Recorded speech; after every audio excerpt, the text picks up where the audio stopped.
Ah, sim, espera. Está sendo gravado, não? Sim, Solicitaram o aspecto da câmera. Perfeito. Muito bom dia a todos. Obrigado pelo convite. É, é um prazer poder falar sobre música que amo de paixão. E, sobretudo, é um prazer falar dessa música de uma forma mais aprofundada e com uma visão, um horizonte mais amplo. Eu vejo uma tendência por exemplo, nos meus alunos, sempre que abordamos uma obra, por exemplo, um desses concertos de Mozart, dos quais vamos falar hoje, ou a sonata, de uma tendência em se concentrar muito no aspecto puramente musical, ou seja, notas, ritmos, marcações, dinâmicas, e não entender a importância de contextualizar isso dentro da biografia de Mozart, dentro de uma sociedade que era a sociedade na qual Mozart vivia, e dentro do contexto histórico também. E por isso, inclusive, que eu incluí, além dos concertos, essa sonata em Mi menor, que é uma sonata muito especial e que pode dar muitos estímulos desse tipo. Quantos violinistas jovens tocaram essa aqui, para quem...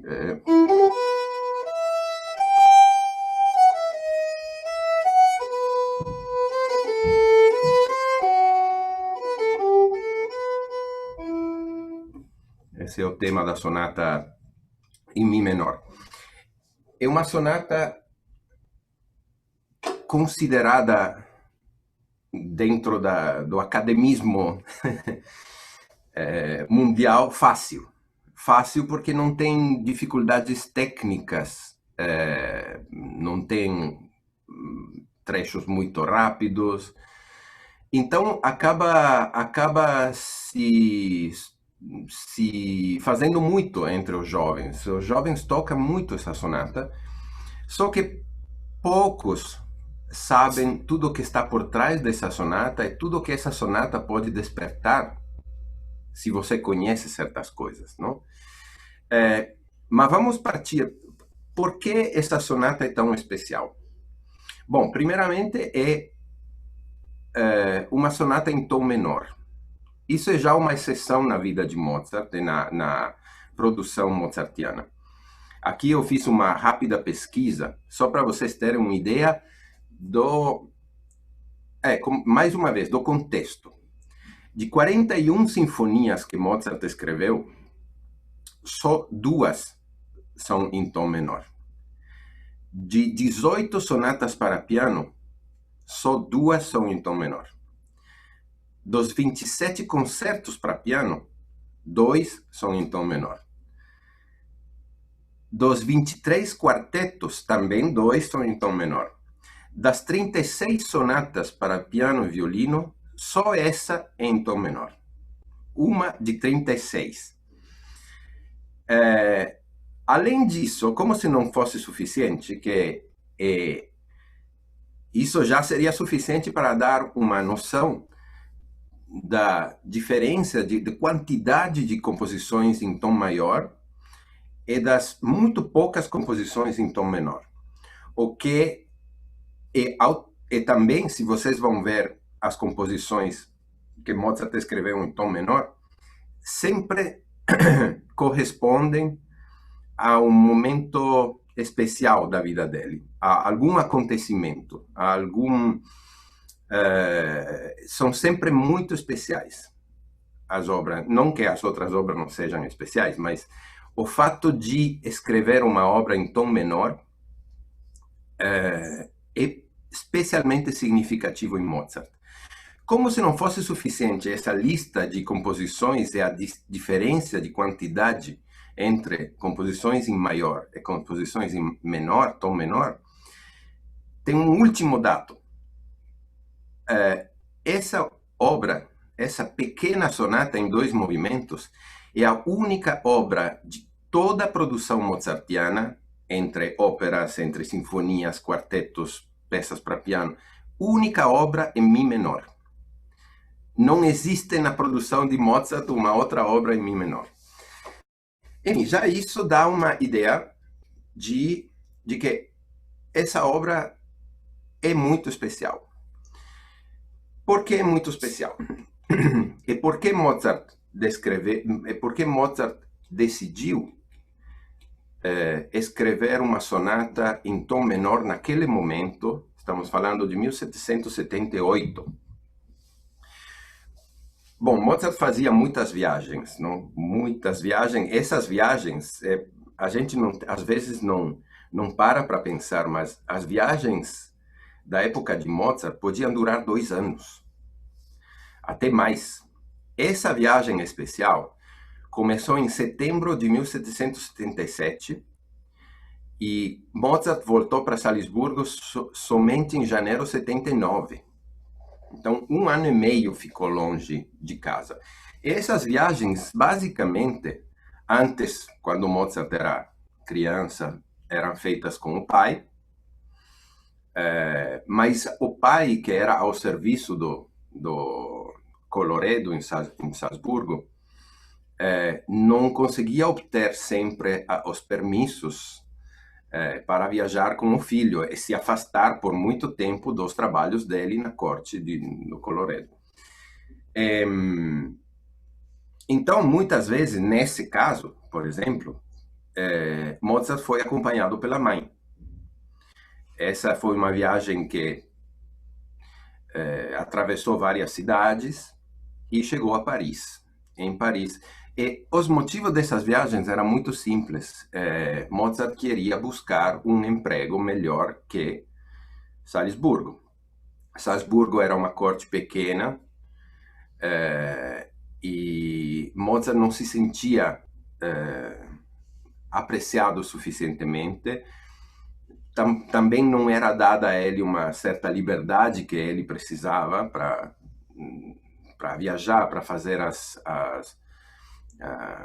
turnês dele, as apresentações dele, etc. Realmente era um funcionário um pouco frustrado de uma corte que não dava importância a esse grande gênio.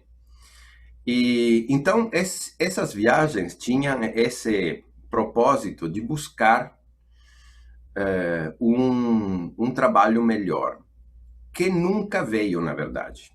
Nunca veio e que culminou lá na frente na decisão primeira na história da música de se distanciar de todas as cortes, de todos os padrões e donos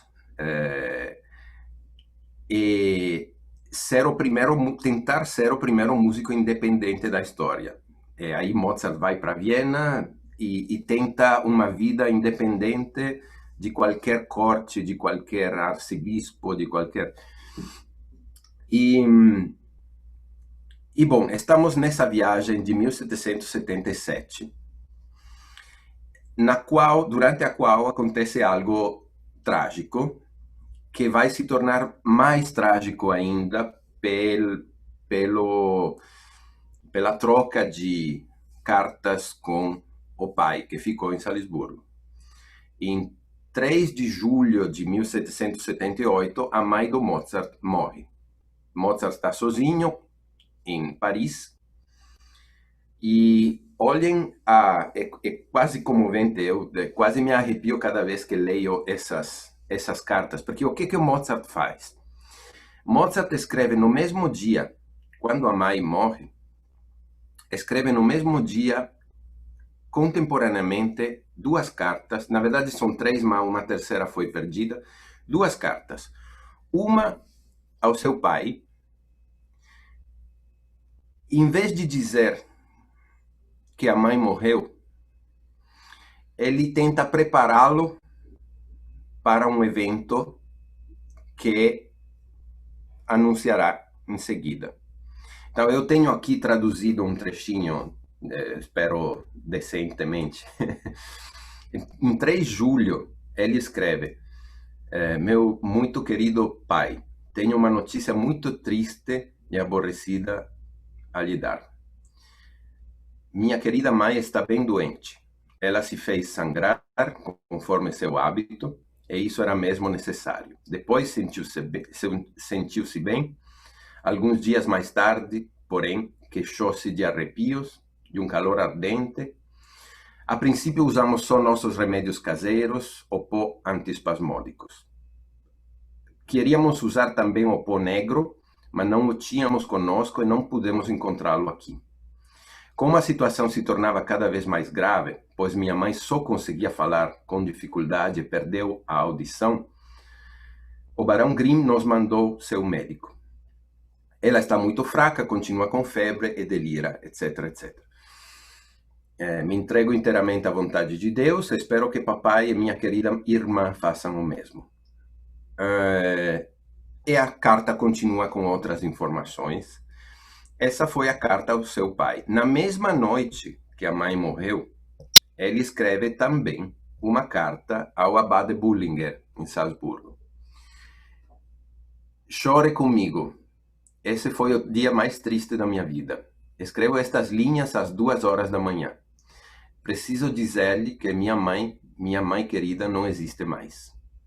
Deus a chamou para si. Queria tê-la consigo, sei bem, por isso me entreguei à sua vontade. Morreu sem ter consciência, como uma luz que se extingue. 3 dias antes tinha confessado, recebido comunhão e extrema unção.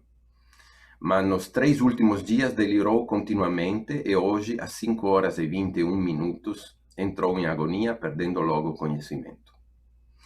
E no fim dessa carta, ele pede um favor. Peço-lhe assim, caro amigo, que poupe meu pai para mim, dê-lhe a inspiração da coragem quando souber o pior, para que não receba sua desgraça como uma carga excessiva.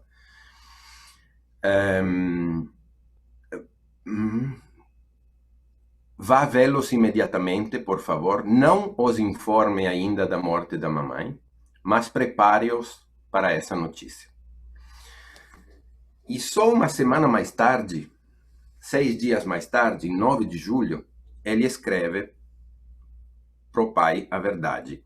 E não mentiu. Não é que mentiu na data da morte. Ele fala, ela já morreu lá naquela outra carta que eu escrevi, só que eu não tinha coragem de falar e queria preparar vocês. Ou seja, uma transparência e uma ingenuidade em tratar tudo isso, e ao mesmo tempo um cuidado extremo com as reações que podia suscitar. Bom, tudo isso para chegar na tragédia ainda maior na vida de Mozart, que chega com a resposta do pai. É uma resposta muito longa, que não vou ler porque logo quero ir a falar um pouco mais da sonata em si e do porquê estou fazendo todo esse preâmbulo. Mas, basicamente, na resposta que chega do pai, o pai acusa Wolfgang de matricídio, sem meios termos. O pai insulta o filho, diz que a vida superficial que ele andava, que ele ia fazendo, não permitiu cuidar bem da mãe, e o acusa de um monte de coisas, e vou só ler uma frase que foi um pouco, eu acho, o ponto mais trágico de toda essa carta. Como se não fosse suficiente a morte da mãe, como se não fosse suficiente a solidão que Mozart tinha em Paris, longe de todos, amigos, parentes e tudo, ele recebe essa carta cheia de acusações e que termina... deixa eu ver...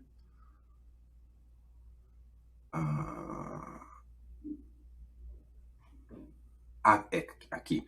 Essa em inglês estou traduzindo, em tempo real. Depois de ter deixado sua mãe morrer em Paris, eu espero que você não queira ter também a morte do seu pai na consciência. E eu, cada vez que leio essa resposta, essa frase sobretudo, eu penso, me coloco na pessoa Mozart, Wolfgang, em Paris, sozinho, e depois dessa ainda mais sozinho, sem o apoio de ninguém, com o pai amado pai, mas também com muitos contrastes, que fala uma coisa dessa. Bom, agora vamos à sonata. Tudo isso porque essa sonata é cheia de referências a dor, morte e lamento. Já no início, coisa que poucos violinistas se dão conta, embora o tema se baseia numa convenção da época, indo para Paris, Mozart tinha passado por Mannheim.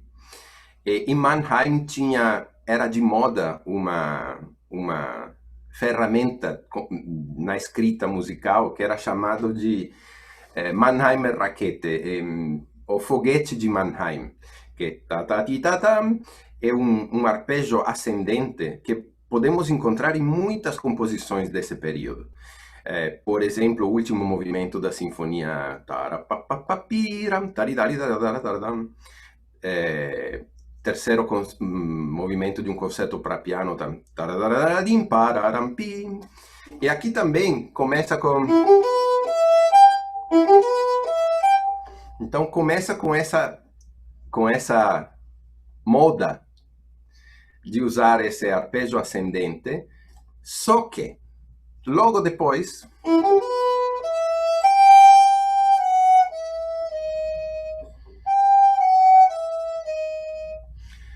tem as 4 notas descendentes.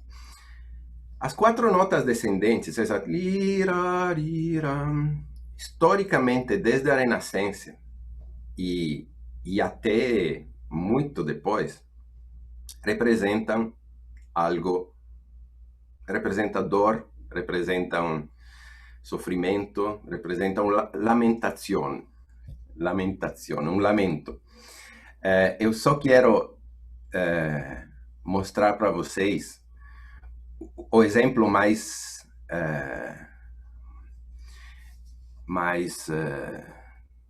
típico dessas 4 notas, é mais antigo, não o mais antigo, mas um dos mais antigos. John Dowland,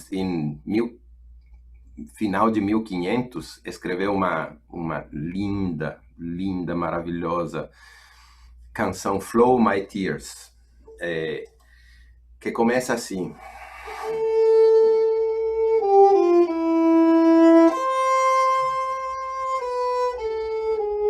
De novo.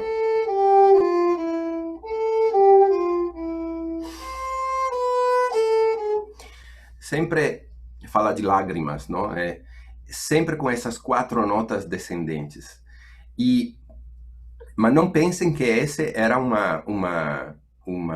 essas 4 notas descendentes não pensem que eram só algo da antiguidade, porque em Mozart agora, semana retrasada, estava estudando a fuga do Opus 131, um dos últimos quartetos de Mozart.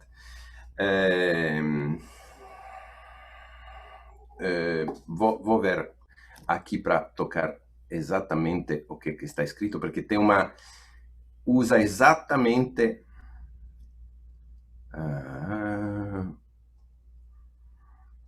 estava em Bach, por isso que não achava.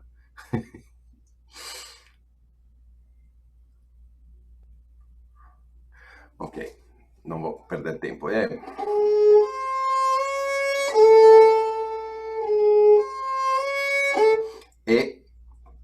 trocado a ordem das quatro notas, pero ele simplesmente coloca essas quatro notas de uma forma, numa ordem diversa, mas sempre. E não acaso Wagner disse dessa fuga do Opus 131 de Beethoven que era um dos movimentos mais tristes jamais escritos. Mais uma vez, as quatro notas descendentes. Então, agora volto na sonata de Mozart aqui. Ok. Então temos esse símbolo no início da sonata de Mozart, que é um símbolo de dor, é um símbolo de lamento. E no segundo movimento dessa mesma sonata, que tem só dois movimentos, o segundo movimento é um minueto. Mas se vocês escutam esse minueto, começa o piano com o tema e depois o violino repete.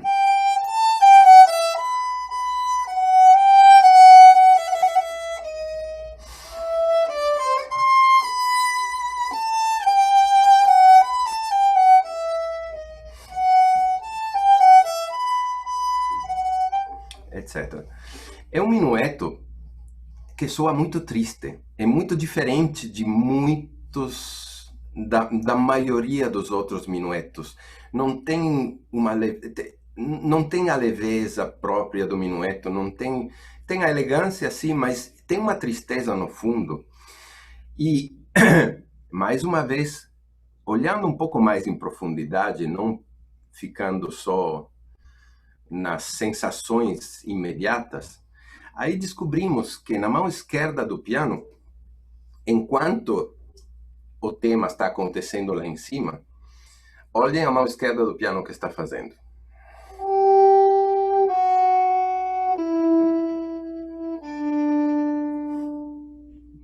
Mais uma vez as quatro notas descendentes.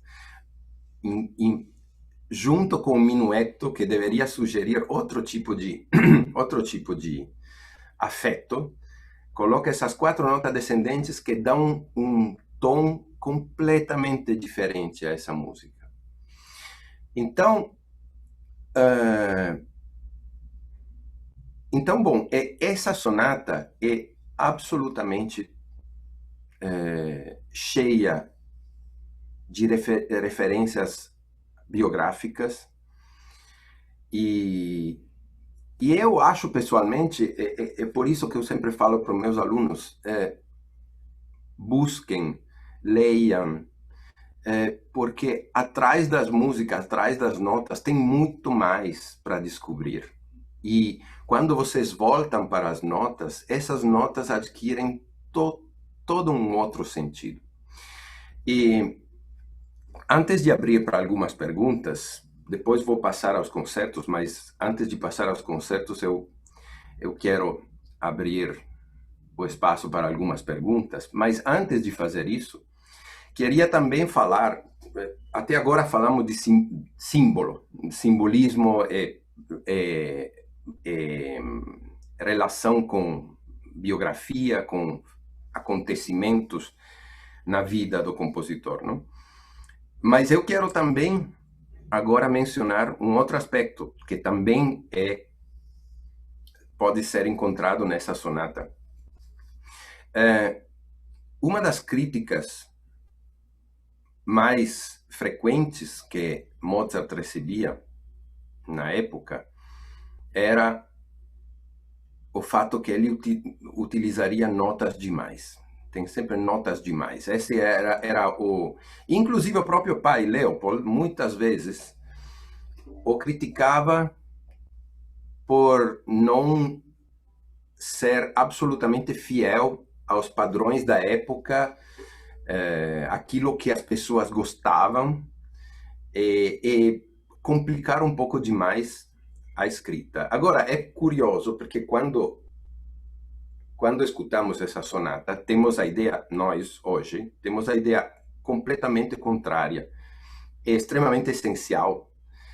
Tem poucas notas, na verdade, tem poucas notas. É muito, muito essencial. Aí eu, por muito tempo, fiquei me perguntando de onde podia vir essa crítica das tantas notas. Eu cheguei a uma resposta, só mais recentemente, só alguns anos atrás.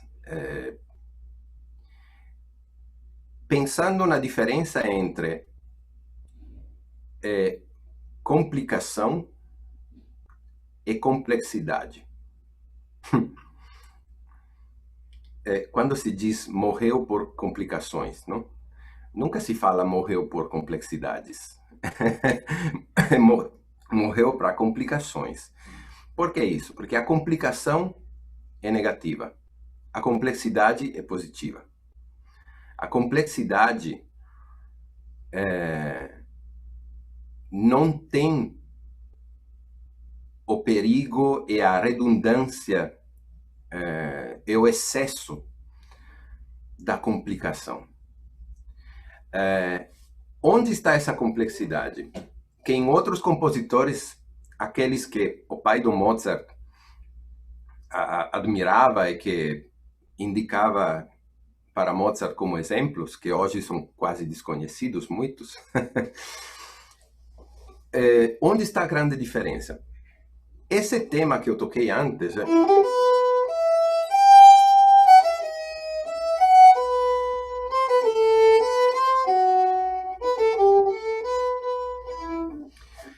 no primeiro movimento da sonata, esse tema volta 5 vezes, tirando as repetições. 5 vezes.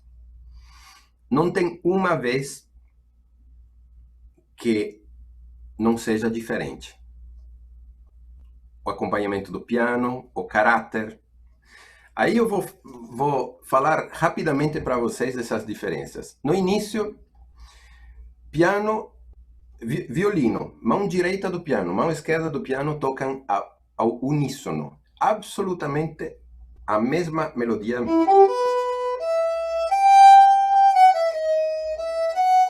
Sem nenhum acompanhamento. São 3 vozes, violino, mão direita, mão esquerda, que tocam exatamente as mesmas notas. Então, mais essencial disso é impossível. Logo depois, o violino repete, mas o piano acompanha.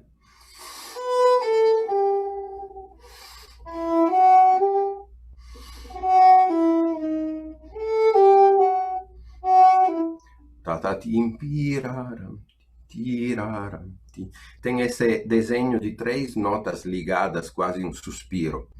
E no violino coloca expressivo, a primeira vez não. Porque tem já um movimento embaixo desse tema, enquanto o violino toca as notas longas, já cria um movimento diferente. Na segunda parte, no início do desenvolvimento, o piano começa sozinho numa outra tonalidade.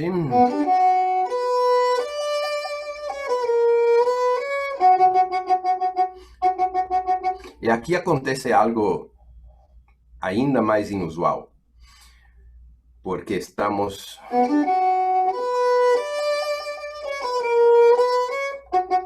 e o violino entra com um sol que não faz parte da harmonia. Cria uma dissonância incrível. É muito, muito inusual para a época. Mais uma vez, dissonância e, de uma certa forma, cria dor. E a dor da dissonância se resolve na consonância, que dá descanso. Esse é um dos grandes princípios da música. dissonância cria tensão, cria dor, nesse caso, dor, e consonância, temos um pouco de paz. Então, essa é a terceira vez do tema, ainda diferente. Depois, quarta vez, dramaticíssimo. O violino começa aqui, forte. O piano entra com uma série de acordes repetidos com forte piano. Uma surpresa, porque o violino toca sozinho, pela primeira vez, sozinho esse tema.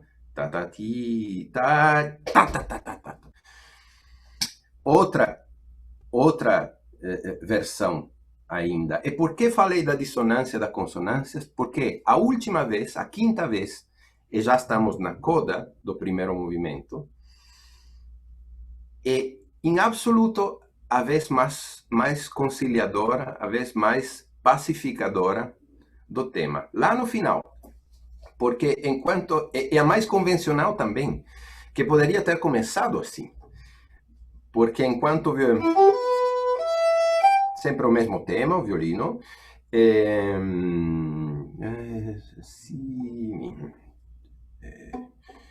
enquanto o violino toca isso, o piano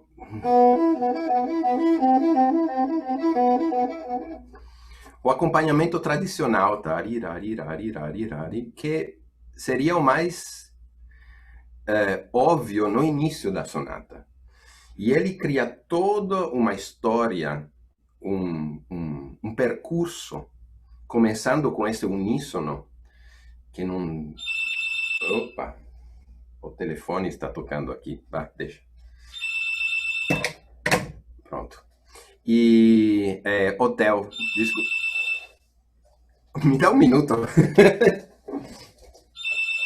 Alô? Vou aproveitar e dizer o seguinte, em seguida teremos o espaço para perguntas e podemos fazer de duas formas, ou vocês escreverem pelo chat que a gente vai habilitar, ou tem aqui embaixo do vídeo de vocês, tem uma carinha assim com um sorriso, que é, no meu caso, está escrito Reactions. Ali você pode clicar e tem uma mãozinha, você pode levantar a mão e aí o nosso anfitrião que está aqui também cuidando disso, ele vai saber quem quer falar, tá bom? Então é só um recadinho, mas vamos voltar para a maravilha que a gente está ouvindo. Gente, desculpem, estou no hotel aqui no Rio de Janeiro e imprevistos acontecem. Bom, estávamos na coda, bom, pelo menos tinha terminado o raciocínio, essa construção, não? Usando o mesmo tema, ou seja, poucas notas, não notas demais, mas o que justifica a crítica, muitas notas, é essa capacidade de mudar a cada vez com o mesmo material o caráter completamente. É uma metamorfose de um tema simples, baseado nesse arpejo ascendente, o foguete de Mannheim, e das quatro notas descendentes, simbologia da lamentazione. E com esse material enxuto, ele constrói algo que pouquíssimos outros compositores da época seriam capazes de construir. Uma última coisa, antes de terminar, que mostra mais uma vez a genialidade de Mozart. No final do segundo movimento, ele faz algo, e aqui entra um pouco a teatralidade, aqui entra um pouco a capacidade de surpreender, como um coup de teatro, como realmente uma daquelas surpresas que acontecem no mundo da ópera, nas peças teatrais. Aí a sonata está já terminando. Esse minueto já estamos sentindo que termina, e poderia perfeitamente terminar assim. Qualquer compositor teria terminado assim, posto que tenha sido capaz de escrever música assim, mas...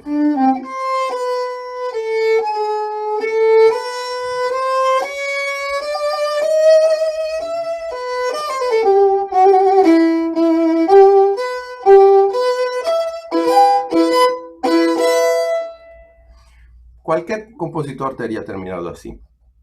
Olhem Mozart teatralmente, genialmente, o que ele faz.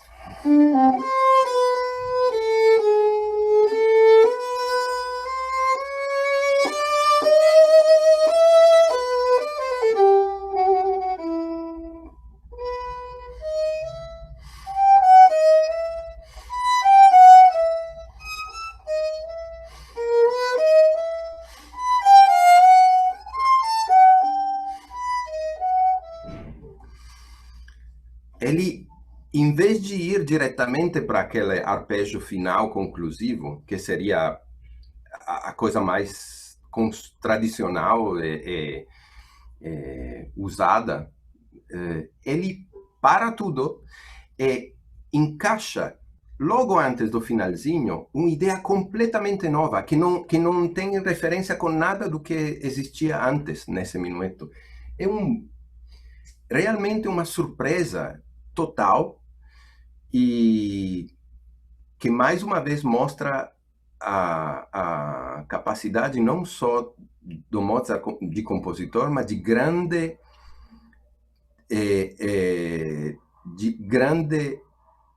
protagonista do teatro em música.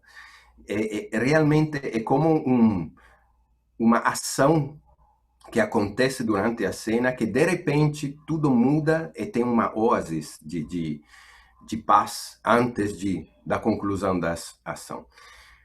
Muito bem. Com a sonata, acho que certamente pulei muitas coisas, mas acho que já as coisas mais importantes foram abordadas dessa sonata. Então, eu queria saber se alguém tem alguma pergunta. Ótimo. Vamos liberar aqui para quem quiser fazer pergunta, pelo chat e também pela mãozinha. Mas eu já queria, enquanto isso, comentar que é impossível ouvir essas peças da mesma forma, né? Quando sabemos dessa bagagem toda que existe. Quer dizer, a música ela ganha uma outra dimensão. Por si só, a obra já é genial, porque ela é genialmente construída, né? Mas quando ela tem esse aspecto todo do simbolismo e de outras referências e outras bagagens que precisamos sempre fazer o quê? Justamente essa pesquisa, essa aproximação com a obra, que revela outras camadas, e é incrível, eu nunca mais vou escutar essa obra do mesmo jeito, de tudo que você trouxe. É incrível, é isso, é transformador, né? É transformador e temos que insistir muito, nós, já que educadores, temos que insistir muito com que o estudo da música seja também isso.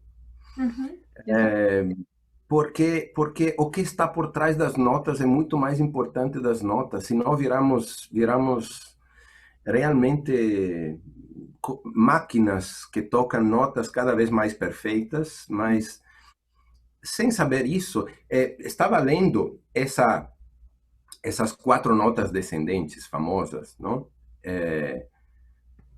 Na época de Mozart, na época até depois, Beethoven, antes, obviamente antes, era automático. Os intérpretes, até o público, reconheciam imediatamente o que significava isso. Hoje em dia, não. Hoje em dia, não. Hoje em dia, você tem que explicar.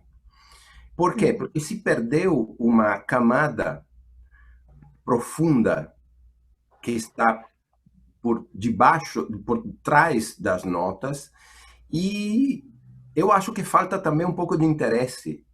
Precisamos estimular esse interesse. Senão não é mais música, senão É verdade.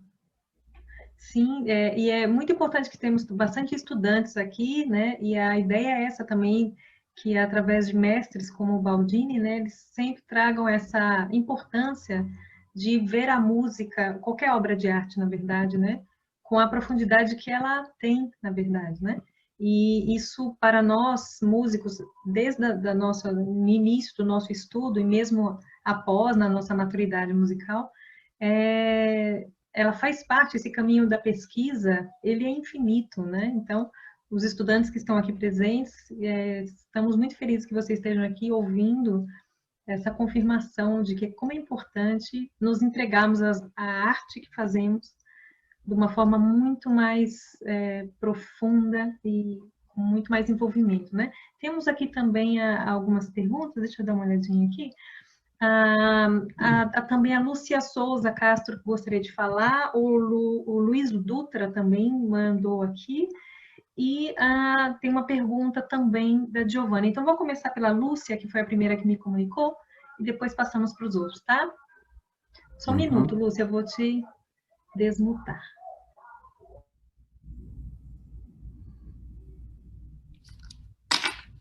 Obrigada, Baldini, explicações muito interessantes. Eu tinha colocado a minha pergunta já por escrito, mas é a seguinte: ele tinha, Mozart, 21 anos, mais ou menos, quando escreveu essa sonata, confirma? Uhum. Sim. Então, 22. 22. Então, o pai, tendo responsabilizado pela morte da mãe, deve, de alguma forma, ter desestabilizado. Qual a sua visão sobre isso e como ele passou, a partir desse momento, a escrever suas composições? Isso é uma coisa. Outra coisa, eu gostaria depois de saber, não, porque não tem mais nada a ver com a sonata, é sobre a vida dele, qual a influência ou reflexos que ele sofreu pela maçonaria e pelo contato que ele teve com o Salieri. São duas coisas à parte que, se for possível hoje, se não, deixamos para uma outra vez. Obrigada, era isso. Obrigado, Lúcia. Bom, o relacionamento com o pai foi sempre um relacionamento de amor e ódio. E se no início Mozart era criança, viajava com o pai aproveitava bastante do filho, dos talentos e dos gênios do filho. Eu acho que já lá atrás, viajando, Mozart criança, mesmo não de forma consciente, já começou a se estabelecer esse relacionamento difícil entre pai e filho. O problema maior para mim é que quando Mozart cresceu, e naquela época 22 anos não era como os 22 anos de hoje. 22 anos naquela época as pessoas eram bem mais independentes, maduras, etc. Quando Mozart cresceu, o pai continuou a tratá-lo exatamente como quando Mozart tinha 6 anos e viajava com o pai pelas cortes da Europa, e com o pai decidindo tudo da vida dele. E o pai sempre continuou ditando as regras, não permitindo a Mozart de se casar com Constance, depois aceitando, mas criticando o tempo inteiro, criticando a própria Constance, como o tempo inteiro direcionando o filho onde ele queria que o filho estivesse indo. E se isso é um pouco mais compreensível quando Mozart era criança, começa a ser muito complicado quando Mozart já adulto, com uma vida própria e com próprias ideias, e claramente dotado de um gênio extraordinário. Então, essa acusação é como um pouco a cereja do bolo. Chega como uma tragédia na vida de Mozart, e com altos e baixos, porque depois terá momentos de um pouco mais de paz entre os dois, mas nunca realmente voltará a um relacionamento normal. Tanto é que na sua ópera, talvez em uma das suas óperas mais importantes, o Don Giovanni, mais uma vez símbolos, mais uma vez biografia, a figura do comendador moralista que dita as regras a Dom Giovanni, que acusa Dom Giovanni de todas as ações erradas, etc. É que a estátua do comendador, que chega depois, volta o comendador, e depois a estátua do comendador no final, que chega e que leva Dom Giovanni para o reino dos mortos, porque é culpado de uma vida desregulada, etc., é a figura do próprio pai. É, ovviamente, o símbolo do pai dele que Mozart eternizou na sua ópera. Estranho, mais uma vez, a capacidade de metamorfoses de Mozart. Don Giovanni se diz uma obra bufa, uma obra, como posso dizer, não é cômica, mas é uma obra, sim, bufa, pode-se dizer bufa em português, não sei, mas tudo bem. Mas na verdade, atrás dessa máscara de ópera cheia de acontecimentos também divertidos no meio, é uma obra profundamente trágica. Profundamente trágica.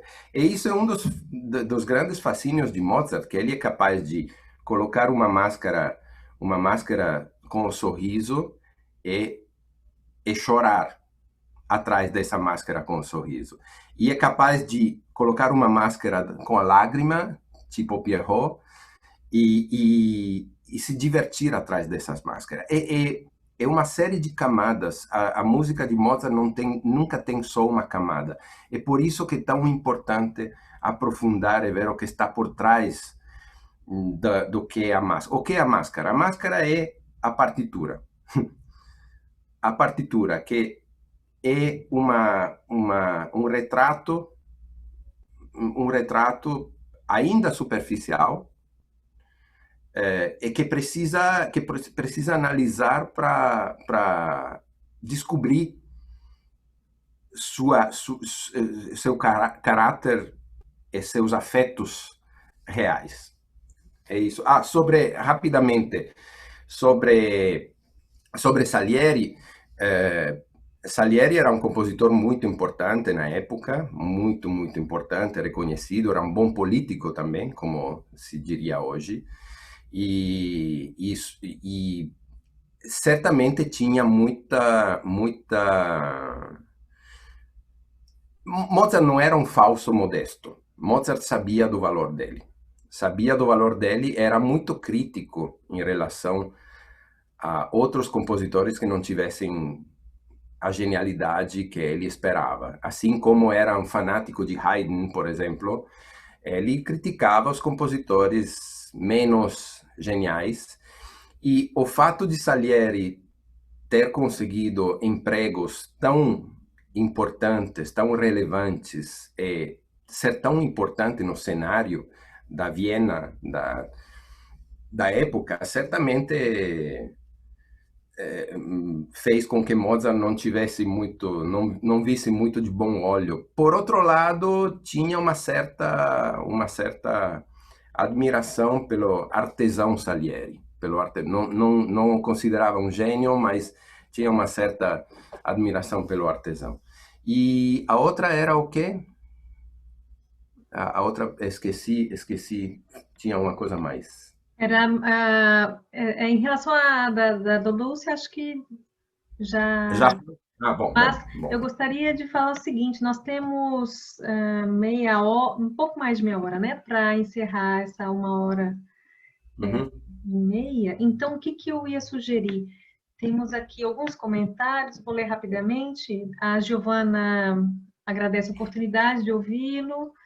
A Diomar também disse que ficaria o dia inteiro ouvindo, né? Essa maravilha também, meses.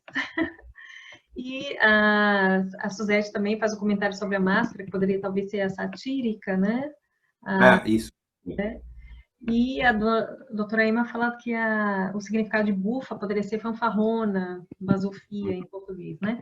E então, se vocês toparem, a gente passa para os concertos, porque temos ainda uma bela exposição sobre os concertos e deixamos para o final. Eu estou pesquisando aqui que eu acredito que o Simplar nessa plataforma ele consiga ultrapassar 1h30. Então, para a gente não ficar no estresse, né? Talvez dê para a gente com calma terminar e fazemos mais comentários, mais perguntas. Ótimo, Tá bem? ótimo. Mas é só para a gente. Vamos garantir que se a gente Não, for. mas eu vou fazer uma coisa bem priorizando as coisas importantes desses conceitos. Não vou fazer muito detalhado, porque senão vira muito violinístico, técnico. Eu quero dar Tá um, ótimo, tá lindo. uma direção mais musical do que violinística, não? E na verdade, esses concertos que eu escolhi, os escolhi simplesmente porque são os mais tocados e os mais pedidos. O que coisa sobre a qual não concordo totalmente, porque, por exemplo, o segundo tem 5 concertos. Mozart tem 5 concertos para violino. E o primeiro e o segundo são os menos tocados, e a partir do terceiro, Sol maior, Lá maior, Sol maior, Ré maior, Lá maior, esses 3 são os que são mais tocados, pedidos nas audições também, etc. Eu acho que o segundo não é absolutamente inferior a esses, mas como é menos conhecido, é menos tocado, eu o deixei de fora também para dar um pouco de foco e para não estender muito. Bom, esses concertos, a ideia de trazer esses concertos aqui para vocês, basicamente, é para mostrar um pouquinho, abordamos já na sonata isso, a multiplicidade, a extraordinária capacidade de invenção de ideias que Mozart tinha para uma época que era muito, na composição musical, era muito, diria, esquemática. Tinha umas formas e umas regras para seguir, e obviamente tinha os compositores mais ousados, que saía um pouco fora desse padrão, não? Mas muitos dos compositores da época galante, primeiro, depois da época clássica, permaneciam muito fiéis a essa forma e a essas regras de escrita, não? Aí o concerto em Sol maior, o terceiro de Mozart, já na introdução orquestral, tem tem uma multiplicidade de ideias que é interessantíssimo apontar, porque é muito rara. Estamos falando de um Mozart jovem, porque, bom, ele sempre foi jovem, na verdade, mas os concertos para violino de Mozart foram escritos, agora não lembro exatamente os anos, não peguei, mas foram escritos com Mozart por volta de 19, 20 anos, mais ou menos. Então, é um Mozart jovem, e já com vulcão na cabeça. Um vulcão em erupção. Eu quero só que vocês vejam como é possível, numa introdução curtíssima, são quantos compassos? 37 compassos de introdução, antes da entrada do solista. Ele dobra a convenção, seria exposição do primeiro tema, do tema principal. Normalmente, isso é o que no período clássico é uma introdução orquestral. Aí, primeiro tema, uma transição que leva ao segundo tema,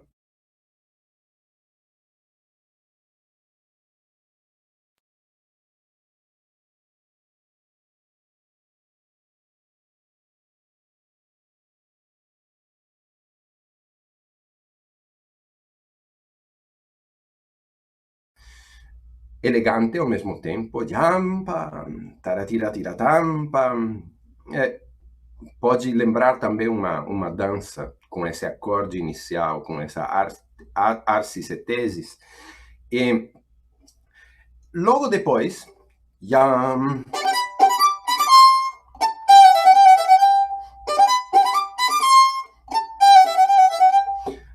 o foguete de Mannheim. Vocês lembram que falamos ta-ta-ta-ti-tam, ta-ta-tam, ta-ta-tim, ta-ti-tam. De novo aparece essa forma tararim, tararam, pararam, que é orgulhosa, é muito, muito orgulhosa, em contraste um pouco com essa elegância da dança no início, não?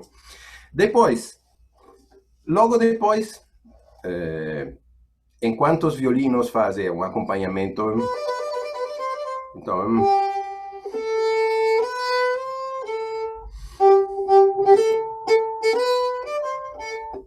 outra ideia temática. E depois, quarta ideia temática, totalmente graziosa, é uma joia.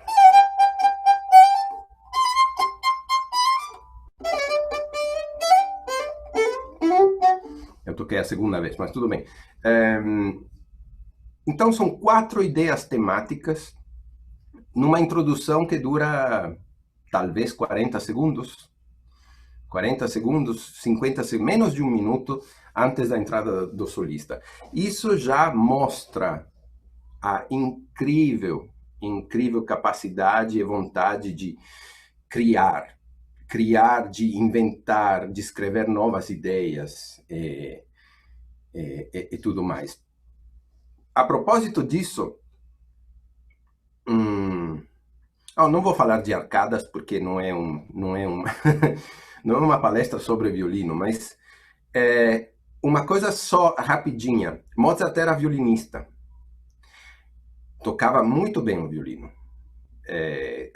Até tem no museu lá na casa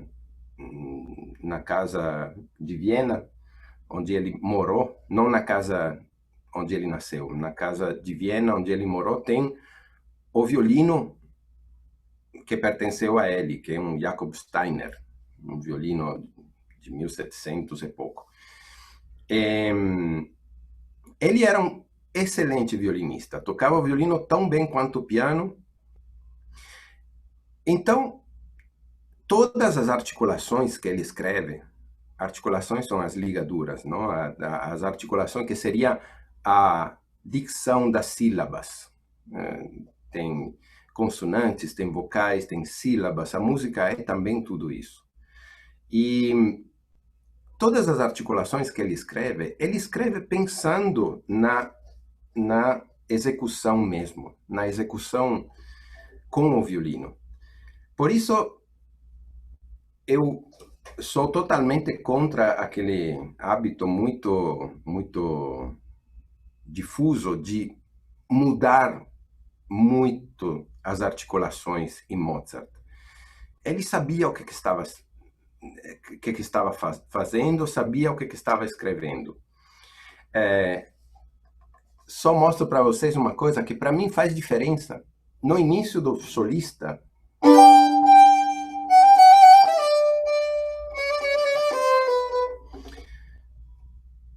vocês escutarão 8 vezes de 10, se vocês pegam 10 gravações, de 10 gravações, 7 ou 8, vocês vão escutar assim. Vou exagerar, tá? Só para vocês entenderem melhor.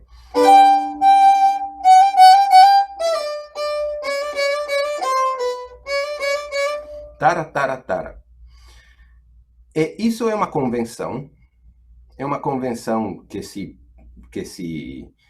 estabeleceu em algum momento lá atrás, e que até hoje muitos violinistas tocam. Pena que Mozart, no manuscrito, Mozart escreve outra coisa. Escreve isso.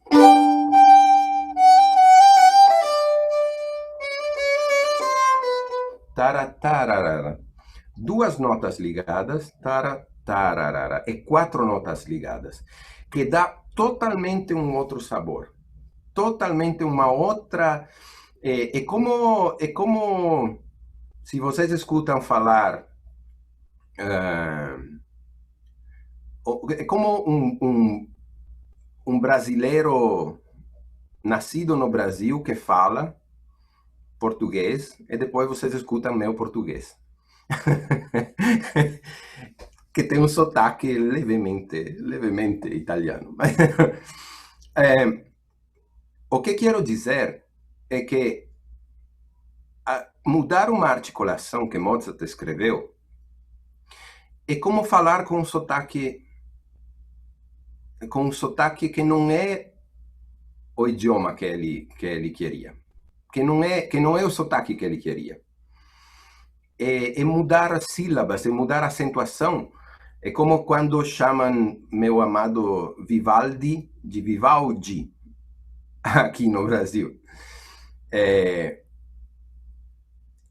uma pena, porque o trabalho da música é também trabalho sobre dicção, sobre pronúncia, sobre sílabas. E Mozart está tão atento a essas coisas que precisamos trabalhar isso. Bom, logo depois, temos um trecho que é totalmente ópera. Totalmente ópera.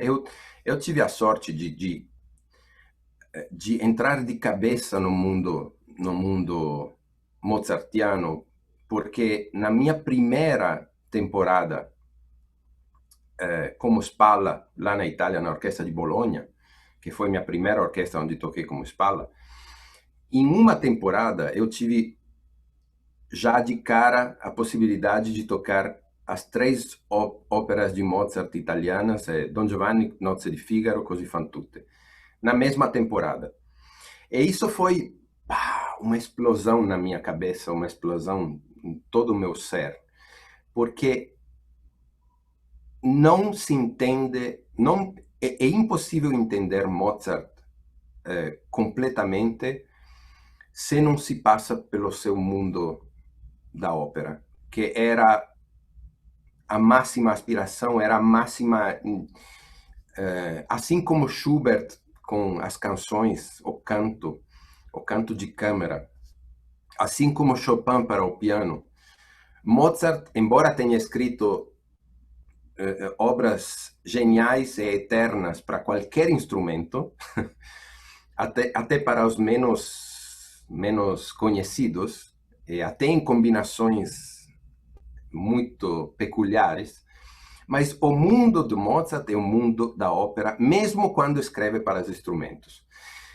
Escutem esse diálogo, é um diálogo entre personagens, não tem dúvida disso.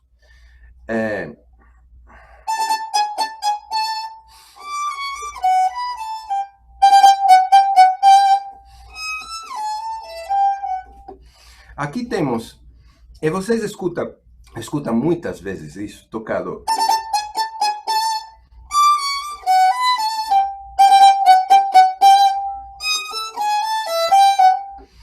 Ou seja, tocado tudo na mesma intensidade dinâmica, tudo na mesma cor, e sobretudo com um ataque do... A produção do som no violino acontece sempre nesse ponto.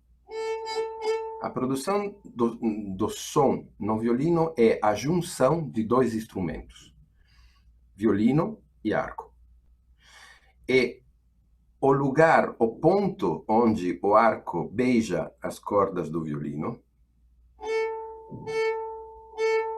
é aqui que se produz o som. Então, todo o trabalho de técnica, de sonoridade, de produção de som,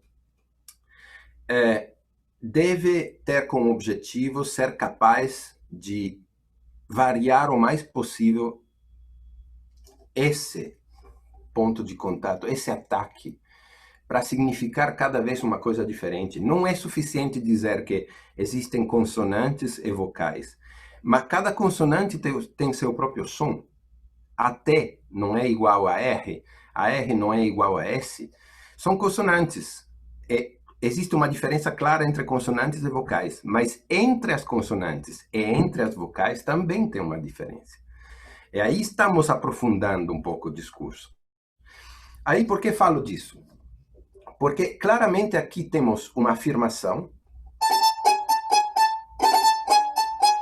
Aqui é uma frase rítmica, afirmativa, também tem uma certa insistência, repete, né? Qual é a resposta?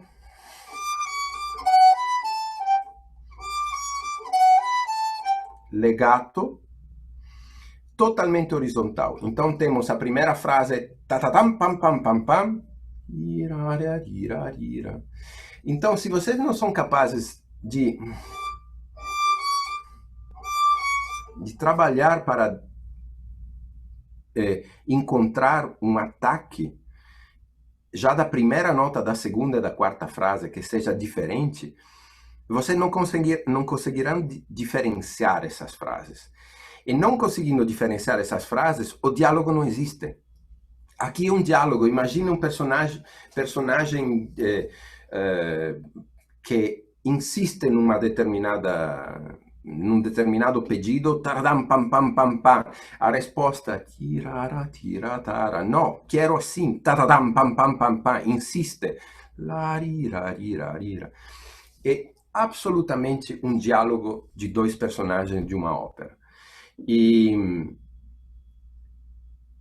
por isso, ao abordar um trecho como esse, dentro de um concerto para violino, é importantíssimo conhecer as óperas.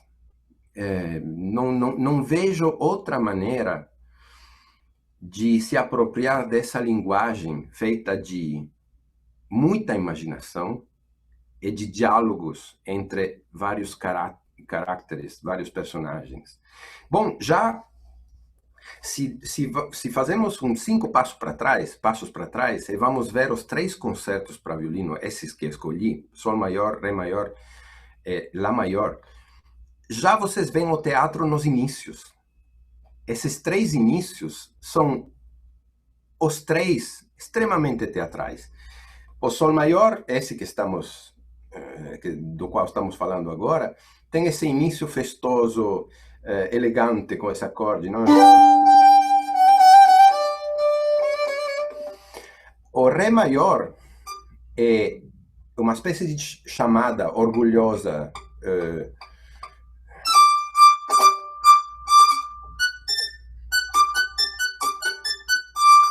e depois.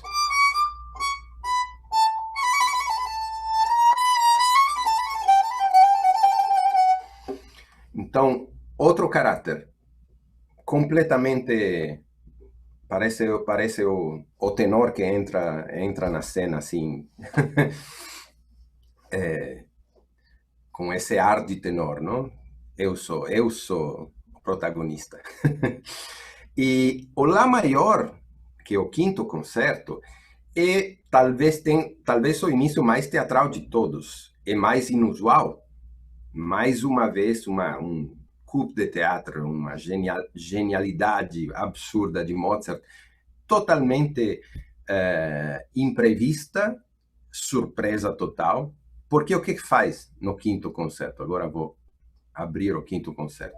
Então, temos a introdução orquestral, allegro, não?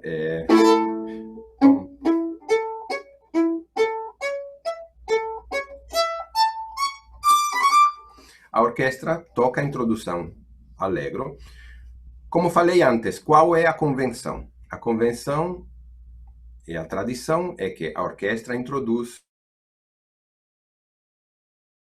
o primeiro tema, introduz o segundo tema, que aqui tem o segundo tema, e prepara a entrada do solista. E aqui Mozart, o solista, em vez de entrar no andamento da orquestra, dentro da pulsação da orquestra, a música para, ele termina.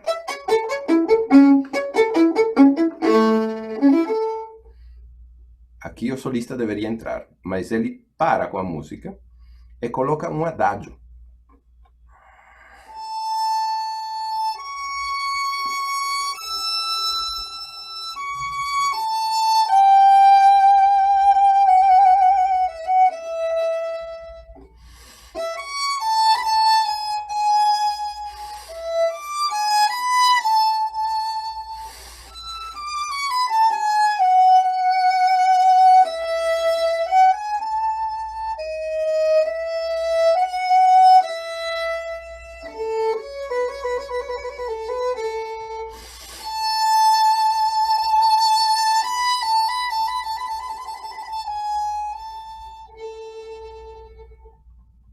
E agora?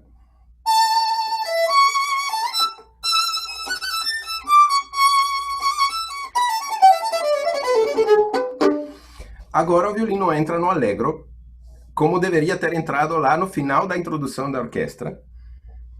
Mas é totalmente ópera. Imaginem que a introdução, em vez de ser a introdução de um concerto, seja uma introdução de uma área. Aí tem a introdução da orquestra, entra o cantor ou a cantora e começa a cantar.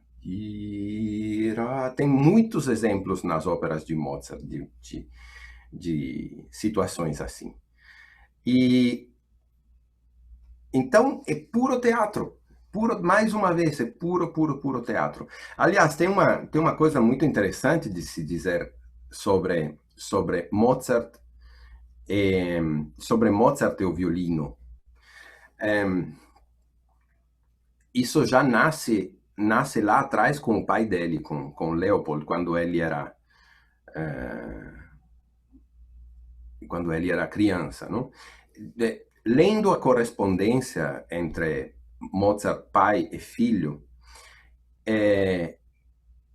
desde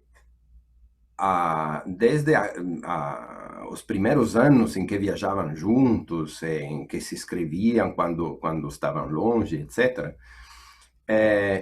o Leopold ensina ao Wolfgang algo cerca da poética, da estética musical, que é algo muito importante que Leopold Mozart usa muito no tratado dele sobre o violino, que até hoje é um dos tratados. É engraçado porque é um tratado sobre técnica violinística, mas acaba sendo muito mais um tratado sobre interpretação musical. Claro, fala também da técnica violinística, fala de alguns problemas técnicos, etc. Mas é mais forte do que ele a necessidade de falar da interpretação, de como expressar a música. É claríssimo, seja no tratado dele, do Leopold Mozart, seja na correspondência com o filho, que todos os esforços dele em relação ao filho, e que ele insistia muito para que o filho tivesse também, é que o fraseado deve ser modelado buscando a cantabilidade.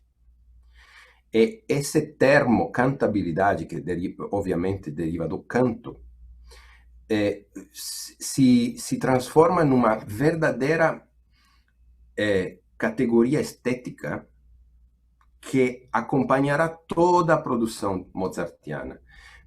Toda produção mozartiana tem esse lado cantabile e de canto. É por isso que eu insisto, as óperas são a melhor maneira de penetrar mais profundamente no mundo mozartiano. Aliás, a esse propósito, eu gostaria de dar uma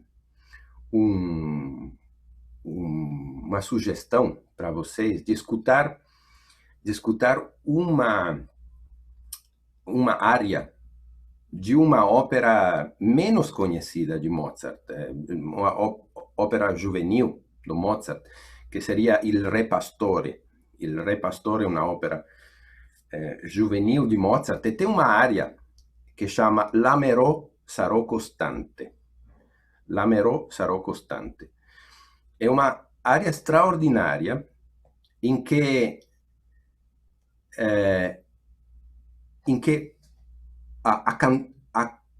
a protagonista cantora fala com seu amado, que não está em cena, mas está, porque não está presente na cena, mas toda a área é baseada num dueto entre voz e violino. E é muito extraordinário imaginar esse diálogo entre uma cantora que você vê no palco e o amor da vida dela que não está presente no palco, mas que você intui que é o violino. É esse dueto de amor que acontece entre canto e violino, explica mais de milhões de palavras, é muito mais clarificador do que milhões de palavras,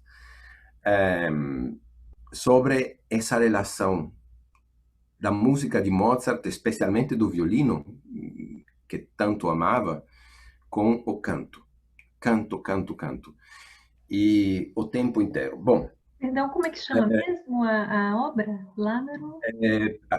Vou escrever aqui no chat. Ah, obrigada, obrigada. Onde está o chat? Espera.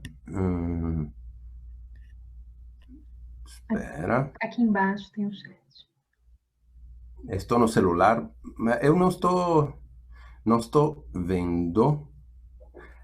L'amerò sarò costante, esatto, l'amerò sarò costante, Mozart, a opera è Il Re Pastore. É linda, linda, e tem uma, para mim, simboliza perfeitamente esse lado cantabile do violino. Bom, eu teria muitas outras pequenas coisas para falar sobre vários lugares desses concertos, mas como faltam 8 minutos, 10 minutos, eu gostaria de saber se tem alguma ópera El Re Pastor, exatamente. Se tem algumas perguntas finais, não quero ocupar todo o tempo sem responder a algumas curiosidades eventuais. A Lúcia gostaria de fazer um comentário. Ela escreveu aqui. Deixa eu ver se tem... Então, Lúcia, por favor, pode comentar.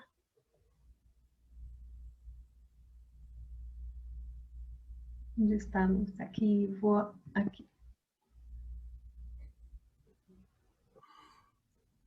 Conseguiu? Natália está estudando Mozart 2, e quase ninguém fala dele. É aquilo que falava antes, eu considero, sobretudo Mozart 2, absolutamente no mesmo nível desses outros 3 que apresentamos aqui. Inclusive, o ano passado, eu fiz minha estreia na temporada principal do Colón de Buenos Aires, da Filarmônica, e escolhi como concerto de Mozart, tinha que ter um concerto de Mozart, eles queriam, eu escolhi o número 2, justamente porque ninguém toca, e eu acho incrível, é muito difícil, mas eu acho absolutamente na mesma linha, e com as mesmas características, com as mesmas genialidades que os outros 3. É por isso que eu estou me esforçando para tocá-lo mais frequentemente, quando for possível. O professor Luiz Dutra também levantou a mão, por favor. Deixa eu... E a Lúcia também. Depois a Lúcia, por favor. Bom dia, Raquel. Bom dia, Baldini. Bom, primeiro agradecer por essa oportunidade, né? Ainda mais Baldini, no Rio de Janeiro, manhã de sábado, ficar no quarto do hotel conversando, é realmente um profissional incrível. Obrigado, viu, Baldini? Obrigado, Raquel. Naquela questão ainda, Baldini, que você falou das questões das tonalidades menores, você chegou a pesquisar se elas são concentradas num período da vida dele ou se elas são espaçadas? Porque você falou da morte da mãe, né? A gente tem que lembrar também que a correspondência naquela época não é que nem hoje, né? Quer dizer, esse sofrimento poderia durar meses, né? Porque até ele escrever para o pai, até ele receber a resposta, quer dizer, eram meses de sofrimento naquela expectativa, né? E essas poucas obras em tonalidade menor, elas se concentram num período ou elas são espalhadas mesmo pela curta vida dele? São bastante espalhadas, porém são sempre características representa sempre momentos muito especiais,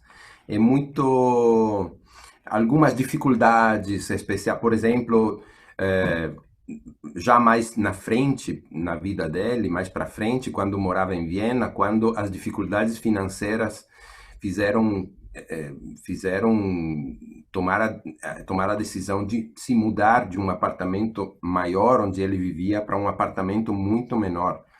E isso foi um baque psicológico, porque Mozart, como falei, Mozart acreditou muito na empreitada independente que ele tinha. Inclusive, o pai era contrário, o pai era muito contrário. Não existiam músicos independentes naquela época. Os músicos eram ao serviço de alguma corte, ao serviço de alguma orquestra de corte, de um arcebispo.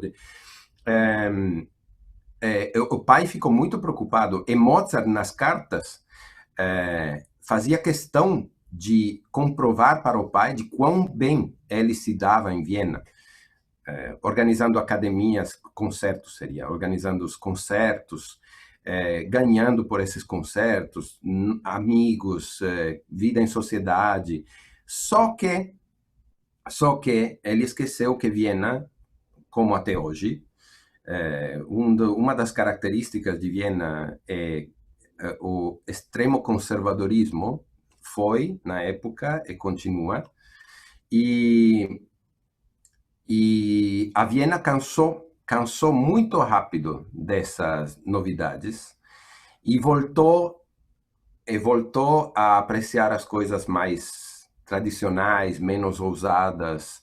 E Mozart começou a perder muito prestígio em Viena e dinheiro. E teve que se mudar para uma casa muito menor. Isso foi um baque enorme. Então, todos esses eventos difíceis na vida dele sempre correspondem a alguma composição em tom menor, mas ao longo da vida toda.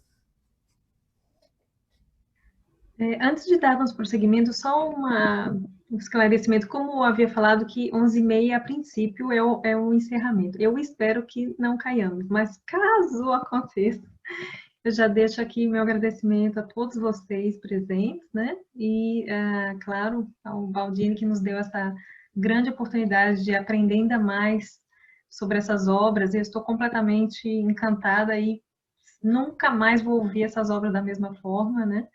Porque é tanta bagagem que nos faz ressituar também, né? O próprio compositor e a própria obra. Então, eu agradeço demais, isso foi extremamente importante para os alunos também que estão aqui, trilhando esse caminho de como se dedicar às artes de uma outra forma, com uma outra perspectiva. Então, já agradeço demais. Então, temos um minutinho aqui, então, se cairmos, fica um agradecimento, mas vamos lá. A Lúcia queria falar também, vou passar para ela e vamos lá. Vamos torcer para que não caiamos. Baldini, eu gostaria de primeiro agradecer, realmente foi muito interessante a sua palestra, e eu gostaria de saber se a flauta mágica é considerada dentro do meio artístico e do meio, principalmente da obra toda do Mozart, como uma obra muito importante, porque é a que mais se ouve falar. E ela tem também conotações, como eu havia falado bem na minha fala anterior, com a maçonaria. Então, eu não sei se você gostaria de falar um pouquinho sobre isso. É só. Sim, com prazer. Com prazer. Bom, a Flauta Mágica é uma obra que já olha para frente, muito, muito, muito para frente, em relação ao seu tempo. Já se falou, já foi falado por algum musicólogo, eu posso concordar em muitos aspectos, que de uma certa forma ela representa quase a primeira ópera romântica já. Ela sai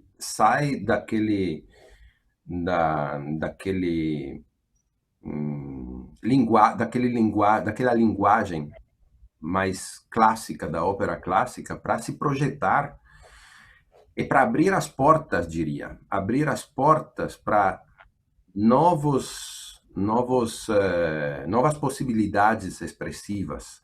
Certamente as referências, desde o início, os 3 acordes da orquestra repetidos, o triângulo, o número 3 que constantemente e obsessivamente volta ao longo da ópera, as provas, os desafios para ser que Tamino tem que superar. Claramente a simbologia da maçonaria está presente, mas do ponto de vista musical, é uma ópera absolutamente inovadora e premonidora do que será o futuro, porque esse mundo fantástico, esses contos fantásticos, parece quase como como antepassado dos grandes contos fantásticos, tipo Senhor dos Anéis, de outra época. Esses contos cheios de magia dentro de... Isso já sai um pouquinho do hábito do costume na ópera clássica. Já entra em um outro território. E mais que entrar... Não, me corrijo. Mais que entrar num outro território, eles abrem as portas para novos territórios. E isso que é interessante, porque depois da flauta mágica, a ópera nunca mais será a mesma. Ah, ok. Obrigada, é isso mesmo. Concordo. Bom, vamos lá para os próximos comentários. Um momento. Sim, tem uma pergunta alguma sugestão da Carla? Alguma sugestão de biografia da vida de Mozart? Ela parabeniza a aula. Também aproveito e pergunto aqui essa abordagem dos aspectos retóricos da teatralidade de Mozart, né? Alguns perguntam também como poderiam ser feito esse início do estudo histórico dessas peças, né? Então, agradeço se puder também falar sobre isso. Agora, biografia sobre Mozart. Eu estou um pouco desatualizado porque a maioria dos livros que eu tenho sobre Mozart são ou em inglês ou em italiano, porque já ou trouxe da Itália, ou eu não sei quais foram traduzidos em português, mas é só dar uma rápida pesquisada. Eu só evitaria os livros, as biografias escritas imediatamente depois da morte de Mozart, porque essas geralmente são sempre muito pouco objetivas, digamos. Então, eu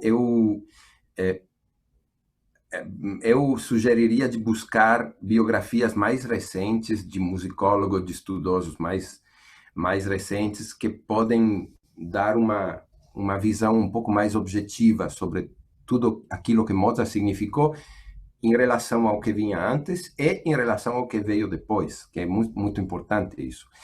Fora isso, eu acho que uma leitura quase obrigatória, duas leituras quase obrigatórias, são uma para todos, não necessariamente só músicos, e a outra um pouco mais focada para os músicos. Uma são as cartas. As cartas de Mozart são importantíssimas para entender o contexto social. Muitas. Você entra num mundo que não é o nosso mundo. Isso temos que entender, que quando abordamos esse tipo de compositor, quando abordamos um compositor de 1700, ou de 1600, de 1500, ou de 1800, é uma outra sociedade, os hábitos são distintos. Até a convivência com fenômenos como morte, é diferente.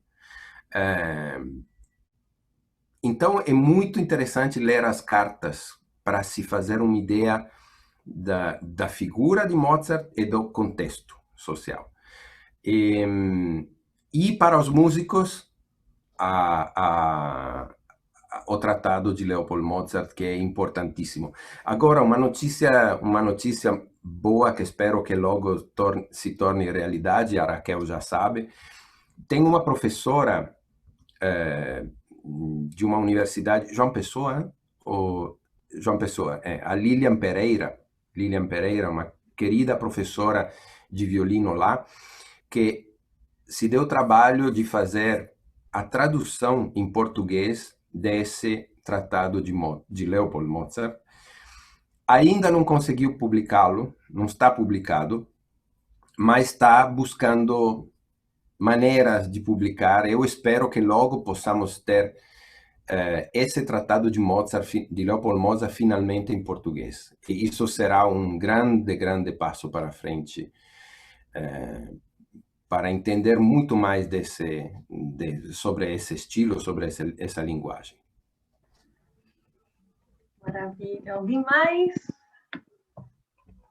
Apenas comentando, né, que realmente nós temos em português poucas obras editadas e traduzidas, né? Então, realmente, esse esforço dessa professora, assim como de todos os outros artistas, né, e pesquisadores, né, que fazem esse esforço da tradução, porque é bem delicado, né, Baldini?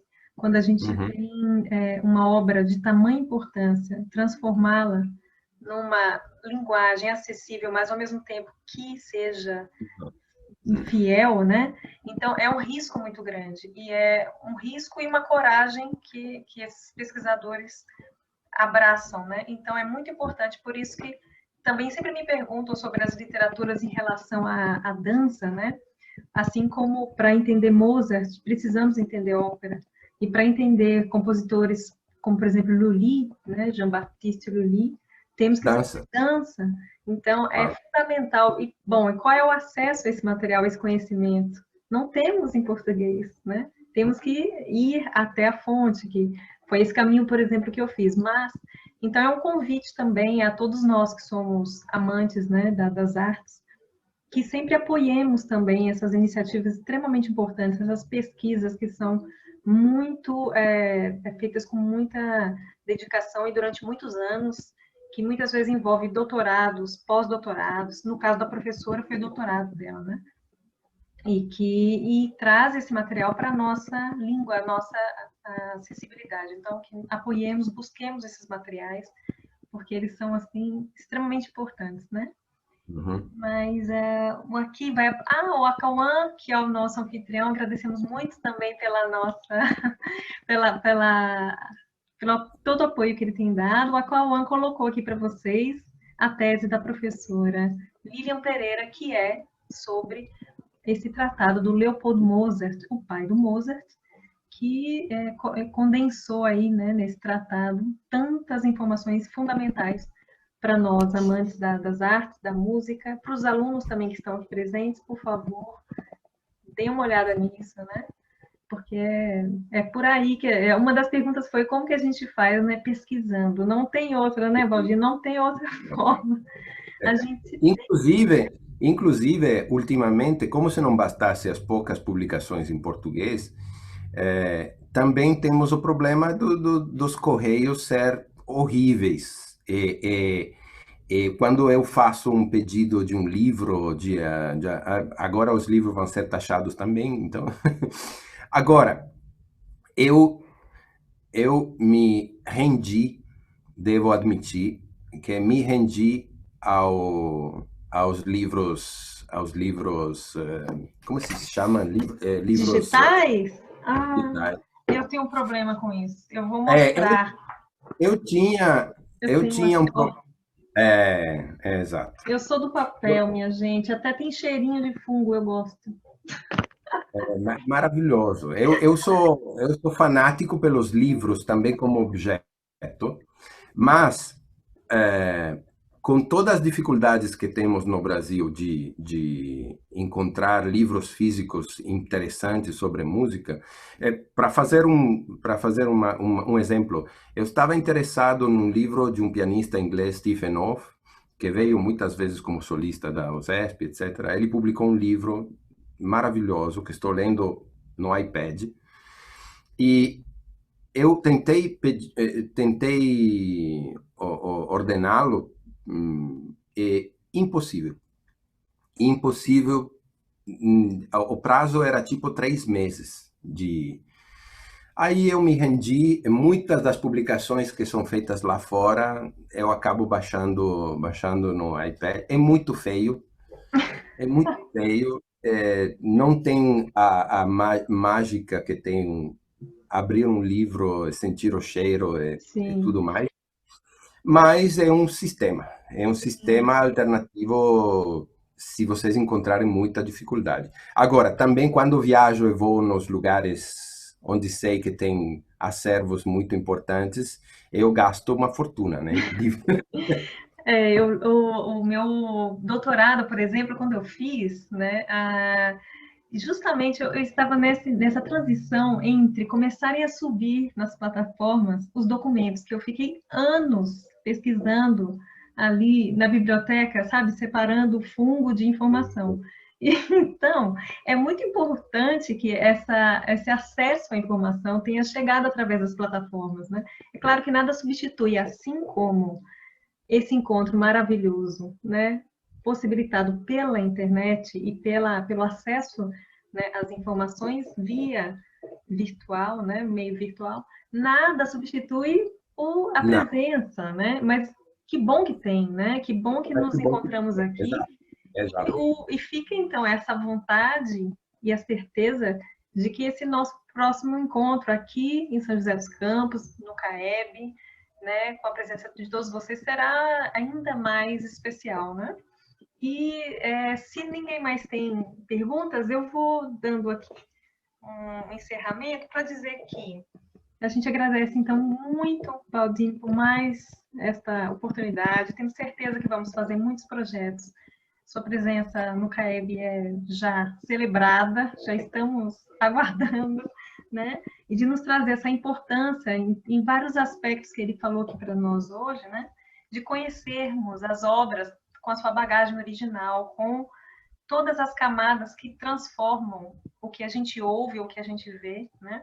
Numa outra experiência, porque é isso, né? Quando a gente tem uma obra de música, uma obra de arte, uma pintura, e conhecemos a bagagem que trouxe ela à tona, ela ganha uma outra experiência para nós, né? Então, muito obrigada mesmo. E eu queria só, então, confirmar os próximos encontros, estaremos juntos no dia 3 de outubro, sábado também, com Luiz Otávio Santos, que vai falar sobre a partitura e notação no barroco. E depois, no dia 17, com Fernando Cordella, que vai falar sobre o cravo, do cravo ao pianoforte.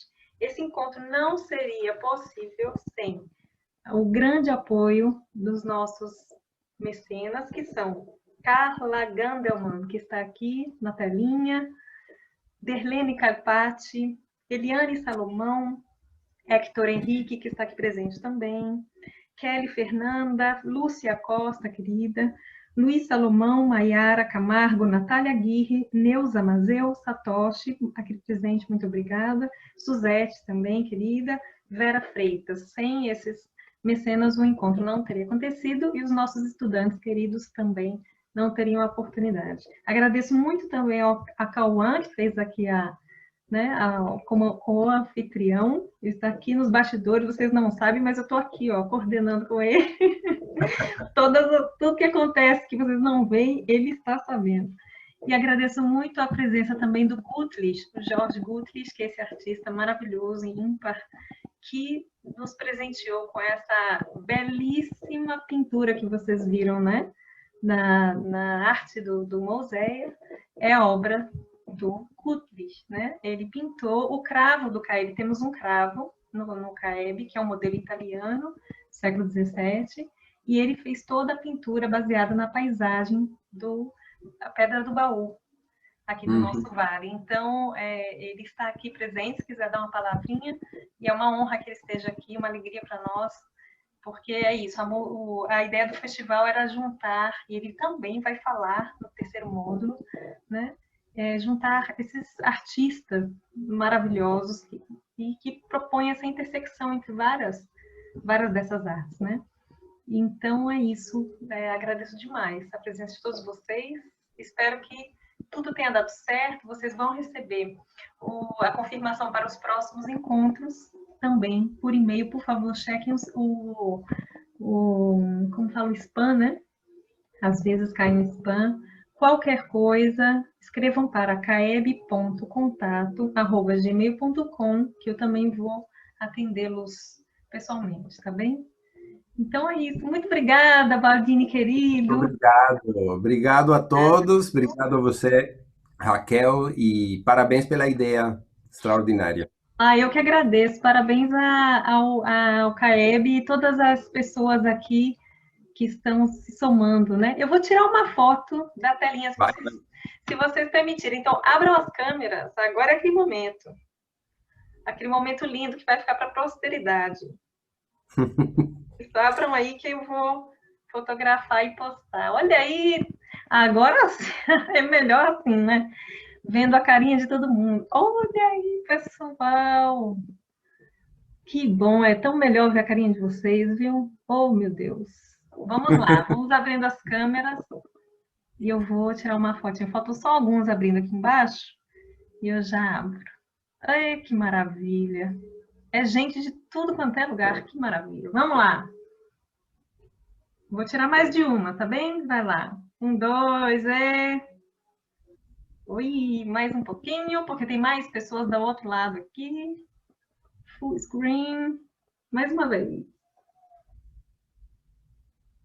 Ai, que maravilha. 1 de 2. Tem 2 páginas, minha gente. Tem muita gente aqui. Pronto. Ai, muito obrigada, viu, pessoal? Muito obrigada. Nos vemos sábado, vamos lá? Dia 3, com Luiz Otávio Santos. Tá certo? Muito tchau a todos. Tchau, gente. Bom final de sábado e domingo. Obrigado. Tchau, tchau. Tchau, querido. Obrigada por tudo, hein?